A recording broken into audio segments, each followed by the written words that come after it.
제가 이전에 일부 전진을 위한 일부 후퇴에 대해서 한 두 차례 정도 설명을 해드렸는데, 그때 한국 전쟁 당시 완전히 그에 대한 설명, 그 말이 정말 들어맞는 그러한 상황이 전개된 적이 있었는데, 물론 우리 군이 후퇴한 건 거의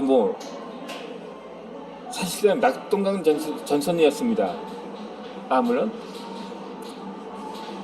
주민들은 전부 부상, 그러니까 거의 땅끝까지 피난을 내려왔는데, 이 군인들은 최후의 방어를 위해 낙동강을 최후의 방어선으로 구축을 했던 것입니다. 만약에 군이 후퇴를 거듭했지만, 그 당시 한간에 이러한 말이 나돈 적이 있었습니다. 당시 정부가 임시정부를 부산을 떠나서 다시 일본으로 사실상 그건 망명이 되는 거죠. 일본으로 그때 밀항을 해야 한다거나, 사실 도망이라고 밖에 볼 수는 없는 거죠.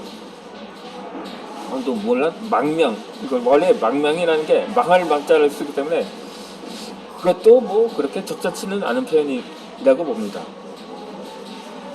어찌되었던가 그러한 설을 불식시킨 채 우리 군은 다시 반격을 할 수가 있게 되었습니다. 이 유엔군이 참전을 했는데, 당시 후방도 아니고 전방도 사실 전방이라고 할 수 있어. 당시 인천은 지리적으로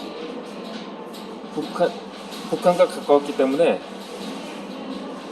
물론 지금도 가깝습니다만, 이 경계선이 당시까지 38선이었는데 전쟁이 끝나면서 시선전으로 명시침과 그 위치가 바뀐 것 뿐입니다.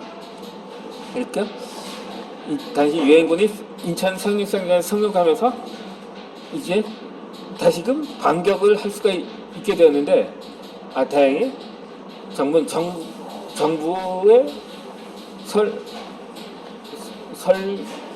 설이 이것이 사실처럼 되면, 만약에 우리 군까지 북한 정도가 아니고 거의 대마도 또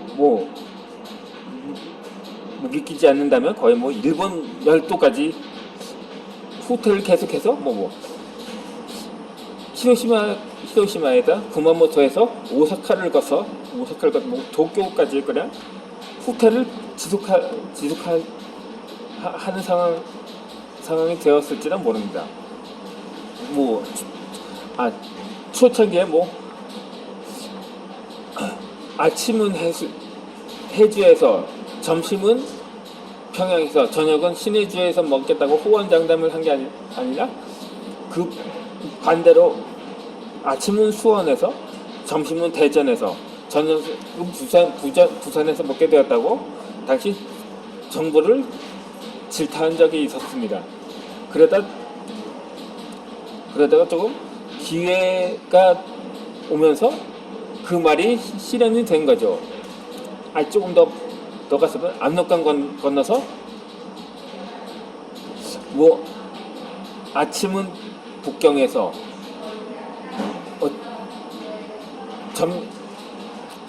점심은 하얼빈에서, 저녁은 모스크바에서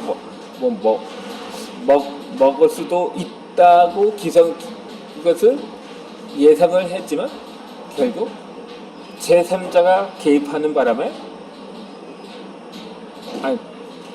나무 아미타물이 되긴 했던 거죠. 결국 그 전쟁은 무승부로 종지부를 찍고 말았던 거죠. 그러면 또 이 상황에 따라 자신을 깎아내리는 경우가 있습니다.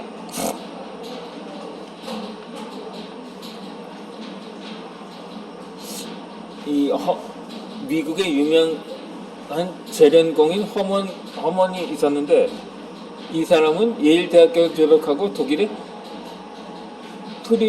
프리부르크의 대학에서 석사 학위를 받았습니다. 그러나 그가 학위 증명서를 가지고 미국 서부의 대형 광산 소유주인 허스트를 찾아갔을 때 그의 학위는 오히려 걸림돌이 되었던 것입니다. 그 광산주는 성질이 괴팍하고 고집이 센 데다 자신의 학력이 낮기 때문에 학력이 높은 사람을 신뢰하지 않았고 더군다나 안팎으로 모든 걸 갖추고 이름만 들어 불먹이기 좋아하는 엔지니어들을 좋아하지 않았던 거죠. 한우는 면접을 보는 자리에서 하머는 사장이 분명 만족할 것이라 잔뜩 기대하며 졸업장을 내밀었지만 예상과는 달리 허스트는 매우 무례하게 내가 자네를 고용하기 쉽지 않은 이유는 바로 자네가 프라이부르크 대학의 석사이기 때문일세. 자네가 머릿속에는 온통 쓸모없는 이론만 가득 차 있겠지.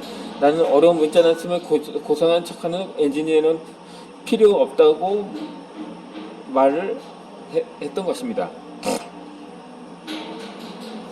그럼에도 그 허먼은 정색 한번 변하지 않고 침착하게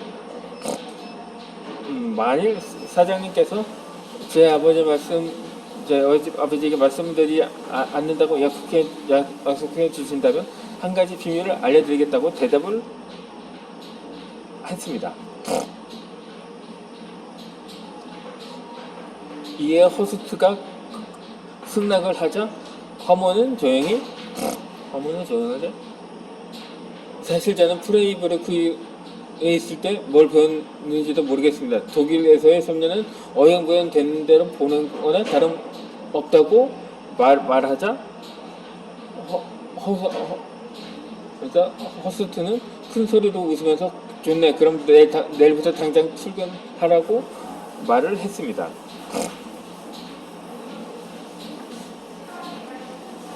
이후부터 허먼은 자신의 학력을 폄하하는 전략을 써서 완고한 사장과의 면접을 거뜬히 통과할 수 있었던 것입니다.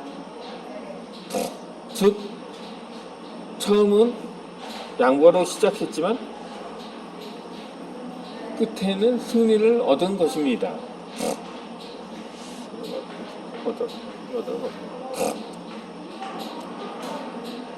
이렇듯 양보를 통해 강성시키는 방법도 필요합니다.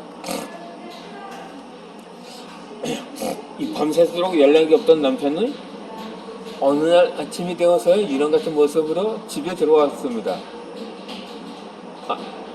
아내가 잔소리를 하자 남편이 그의 대꾸하면서 두 사람 사이에 심상치 않은 말이 오가기 시작하니 끝내 싸움으로까지 번지게 되었습니다. 그러다 갑자기 아내가 됐어요. 그만합시다. 별 대단한 일도 아닌데 우리 싸우지 말아요. 남자가 밤에 집에 잘 안 들어오는 것도 요즘 유행인가 보죠.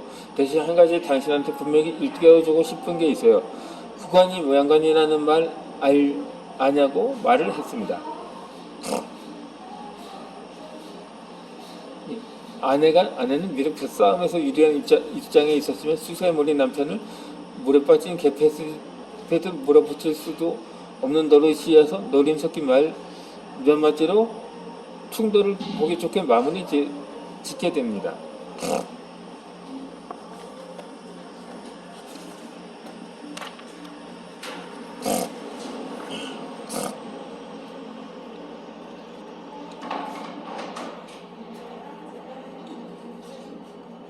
반면에 약한 모습을 보이는 방법도 있습니다. 공경에 벗어나고자 할 때 부드러운 말이 강한 말보다 더 큰 위력을 갖는다는 것을 명심해야 할 것입니다. 약한 모습 혹은 내가 남보다 못한 모습은 단지 말로만이 아니라 때로는 행동으로 표현해 보일 수 있다는 거죠. 연한 것은 먹어도 딱딱한 것은 먹지 않는다는 중국 속담도 있듯이 부드러운 태도는 받아들여도 거세게 나오면 반발심이 들어서 더 대드는 것이 사람의 공통된 심리이기 때문입니다. 그렇다면 여기서 과연 어느 정도로 약하게 나아가야 할지는 한마디로 설명하기 어려우며 직접 체험을 해서 터득하는 것이 필요합니다.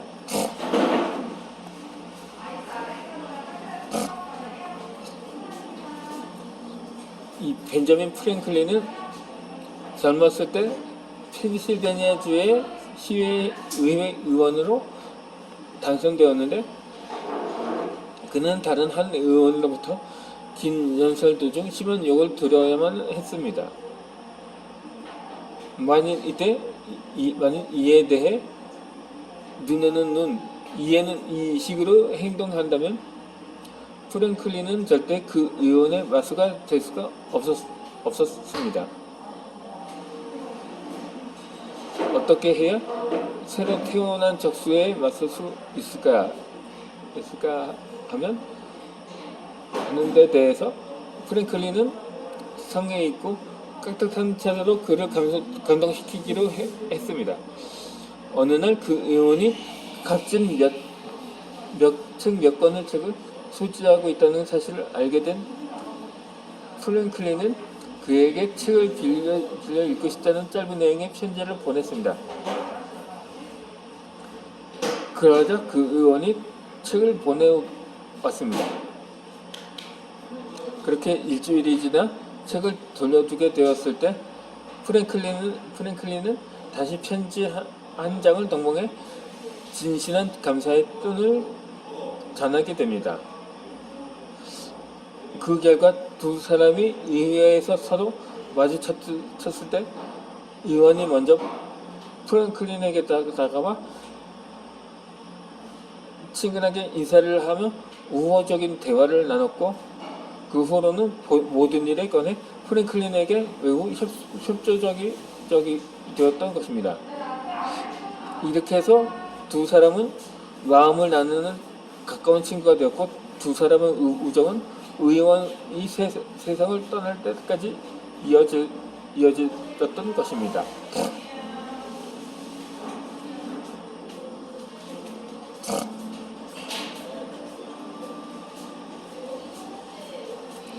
이에 사례처럼 넓은 마음으로 상대를 하고 물러서는 것을 미덕으로 삼는 것도 좋은 방법이 될 수가 있다는 것입니다.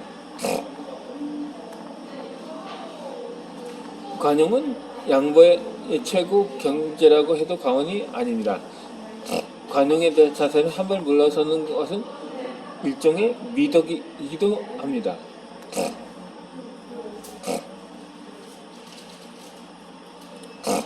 중국 당대의 대표적인 서예가의 시궁이 유명해지고 나자 그의 필목을 모방하며 시장에 내접하는 사람들이 많이 생겼습니다. 한 번은 그 시궁 몇 명과 함께 길을 가다가 명인들의 서화를 하는 삼정을 지게 되었습니다. 그의 친구들이 시궁의 작품이 있는지 들어가 보자고 권했고 시궁도 호기심이 나서 다 같이 가게로 들어가 보았습니다.